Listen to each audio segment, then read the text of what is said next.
বুখারী ও মুসলিম শরীফের মধ্যে হযরত আবু হুরায়রা রাদিয়াল্লাহু তাআলা আনহু থেকে বর্ণিত, তিনি বলেন রাসূল সাল্লাল্লাহু আলাইহি ওয়াসাল্লাম বলেছেন, জুতা পরিধান করার সময় প্রথমে তোমরা ডান পা দিয়ে পরিধান করবে।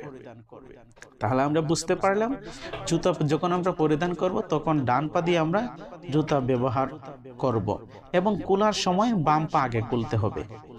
পরিধান করার সময় প্রথমে যেন ডান হয় এবং খোলার সময় যেন বাম পা হয়, এটাই হাদিস শরীফের মধ্যে এসেছে।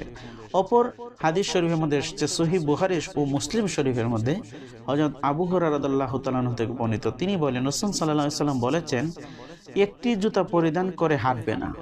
রাসূল সাল্লাল্লাহু আলাইহি ওয়াসাল্লাম বলেছেন কখনো একটি জুতা পরিধান করে হাঁটবে না, উভয়টি খুলে ফেলো বা পরিধান করো। আমরা অনেকে আছি এক জুতা পরে এক জুতা খালি পায়ে অনেকে হাঁটে, কিন্তু এক জুতা আপনি খুলে রাখলেন, অপর জুতা আপনি ব্যবহার করলেন, এটা হবে না। হয়তো দুনো জুতা খুলে ফেলবেন আর না হয় দুনো জুতা লাগিয়ে চলাচল করবেন। অপর মুসলিম শরীফের মধ্যে হযরত জাবের রাদিয়াল্লাহু তাআলা আনহু থেকে বর্ণিত, তিনি বলেন রাসূল সাল্লাল্লাহু আলাইহি ওয়াসাল্লাম বলেছেন, জুতার ফিতা যদি ছিঁড়ে যায় তাহলে শুধু একটি জুতা পরিধান করে হাঁটবে না। অনেকে আছে জুতা হাঁটতে যায় জুতার ফিতা ছিঁড়ে যায়, তো এক জুতা দিয়ে হাঁটে, কিন্তু না, রাসূল সাল্লাল্লাহু আলাইহি ওয়াসাল্লাম বলেছেন জুতার ফিতা যদি ছিঁড়ে যায় তাহলে তোমরা একটি জুতা দিয়ে হাঁটবে না, বরং জুতা ওই ফিতাটি মেরামত করে নাও। আরেক হাদিস এসেছে তিরমিজি শরীফের মধ্যে হযরত জাবের রাদিয়াল্লাহু তাআলা আনহু থেকে এবং ইমাম ইবনে মাজাহ রাহমাতুল্লাহ আলাইহি হযরত আবু হুরায়রা রাদিয়াল্লাহু তাআলা আনহু থেকে বর্ণনা করেছেন যে হুজুর পাক সাল্লাল্লাহু আলাইহি ওয়াসাল্লাম দাঁড়িয়ে জুতা পরিধান করতে নিষেধ করেছেন। আমরা অনেকে দাঁড়িয়ে জুতা পরিধান করি, অর্থাৎ কোন জুতাগুলো আপনি দাঁড়িয়ে পরবেন না, যে জুতাগুলো ফিতা রয়েছে, অর্থাৎ যে জুতাগুলো যেমন বুট জুতা, শু জুতা, যেগুলো ফিতা রয়েছে আপনার দাঁড়িয়ে পরতে কষ্ট হয়, রাসূল সাল্লাল্লাহু আলাইহি ওয়াসাল্লাম বলেছেন এগুলো জুতা দাঁড়িয়ে না পরেই ভালো। আর যেগুলো যেমন স্যান্ডেল আছে, বিভিন্ন স্যান্ডেল, এগুলো আপনি দাঁড়িয়ে লাগাতে পারেন, সমস্যা নাই। আরেকটি হাদিসের মধ্যে আমরা জেনে নিই, শুনেন।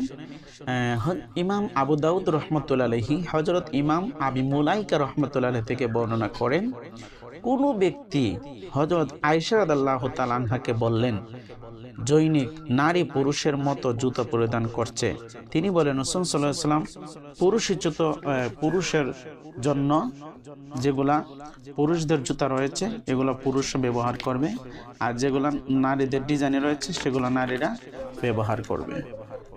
আপনার পুরুষদের জুতা পুরুষে ব্যবহার করবে, নারীদের জুতা নারীরাই ব্যবহার করবে। যদি আপনি নারীদের জুতা ব্যবহার করেন আপনি গুনাহগার হবেন, যদি আপনি পুরুষের নারীদের জুতা ব্যবহার করেন গুনাহগার হবেন।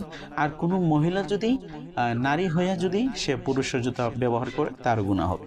যাই হোক, আলহামদুলিল্লাহ, আল্লাহ তাআলার মেহেরবাড়িতে আমরা কিছু হাদিস শরীফ জানলাম জুতা পরিধান করার সম্পর্কে। এবার আসুন শেষ মাসালার মধ্যে চলে যাই, যে পশমের চামড়ার জুতা পরিধান করতে পারবেন কিনা। হ্যাঁ, পশমের চামড়ার জুতা আপনি পরিধান করতেই পারবেন। হুজুর পাক সাল্লাল্লাহু আলাইহি ওয়াসাল্লাম কোনো সময় এ জাতীয় নালাইন জুতা রাসূল সাল্লাল্লাহু আলাইহি ওয়াসাল্লাম ব্যবহার করেছেন। লোহের ফেরে কিলক দ্বারা সেলাইকৃত জুতা, এগুলো আপনি পরতে পারবেন। তবে এ যুগে এমন অনেক জুতা তৈরি হচ্ছে যেগুলো কিলক দ্বারা সেলাইকৃত। যাই হোক, আমরা জানতে পারলাম। আল্লাহ যেন আমাদের সকলকে ইসলামের সঠিক সমাজে দান করেন। সকল বলেন আমিন। ওয়া আখিরি দাওয়ানা আলহামদুলিল্লাহি রাব্বিল আলামিন। আসসালামু আলাইকুম ওয়া রাহমাতুল্লাহ।